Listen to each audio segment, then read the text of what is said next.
فوزي لقشع رئيس الاتحاد المغربي او الجامعه المغربيه لكره القدم عمل حاجه كويسه جدا الفتره اللي فاتت. كنت اتمنى الاتحاد المصري يعملها.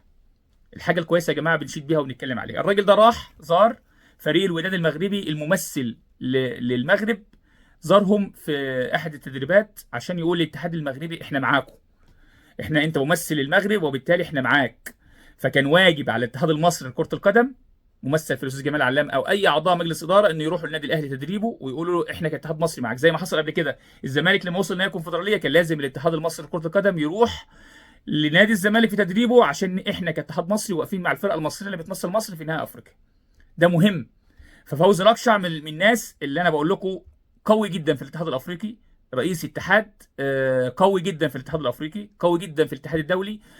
لما بيقف مع حكامه بيقف وقفه غير طبيعيه. انا بتكلم عن الحكام بقى، لازم الاتحاد المصري يقف مع حكامه. الحكم مهما كان اداؤه ومهما كانت قدراته في الاتحاد الافريقي والاتحاد الدولي، لو الاتحاد المصري مش واقف معاه وقفه جامده، وقفه قويه وظهر قوي زي ما فوزي لقشع بيعمل مع حكامه، الاتحاد المصري الحكم المصري مش هيروح في حته.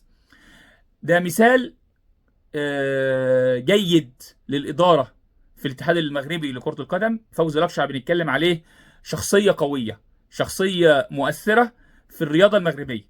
عمل منتخب محترم، مثل المغرب ومثل العرب ومثل افريقيا في كاس العالم اللي فات. الراجل بيشتغل على الارض يا جماعه، اللي بيشتغل على الارض وينجح بنشيد بيه. يا جماعه احنا بنبص الامثله الايجابيه عايزين نتكلم عليها. هاخدكم من ده معلش برضو عن الاتحاد المصري، بتكلم همسه عتاب من الانديه الشعبيه في القسم الثاني للاتحاد المصري لكره القدم. الهمسه العتاب بتقول ايه؟ ان الانديه الشعبيه في الاتحاد المصري لكره القدم بيقولوا ان دوري المحترفين المزمع اقامته هيحول القسم الثاني او دوري الممتاز به الى دوري شركات ومؤسسات.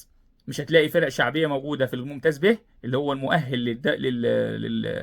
للدوري الممتاز اللي القرار الاتحاد الكره عمله، والناس كلها مستاءه في الانديه الشعبيه. كل الانديه الشعبيه اللي في مصر مستاءه من القرار. عايز حاجه من الاثنين، يا اما تزود القاعده تعمل مجموعتين في الممتاز به وبالتالي تقلل المسافات، تاخد يعني بحري واسكندريه والقناه كلها في مجموعه والصعيد والقاهره في مجموعه، تقلل المسافات وتقلل تكاليف، لان الموضوع هيتكلف تكلفه غير طبيعيه على الانديه اللي هتشترك في الدوري ده. او تاجل الموضوع يتم دراسته، والجمعيه العموميه في الاتحاد المصري لكره القدم تاخد قرار وقرار واضح يتم تنفيذه. وبالتالي انا بوصل همسه عتاب من الانديه الشعبيه في مصر للاتحاد المصري لكره القدم. الانديه الشعبيه يا جماعه بتقول لكم انتوا هتعملوا دوري محترفين قسم تاني او ممتاز به للمؤسسات والشركات، والانديه الشعبيه مش هيبقى لها وجود في الدوري دوت، للتكلفه اللي هتحصل، تكلفه لن يتحملها اي نادي شعبي في مصر. دي همسه وصلت ليا من الانديه الشعبيه في مصر، اللي انا يعني على علاقه بكل الناس فيهم بيتكلموا على دوري المحترفين القسم الثاني واللي هيحصل فيه. هناخد فاصل صغير ونرجع بقى نتكلم على مؤتمر فيتور بيريرا ونقول ايه اللي حصل فيه.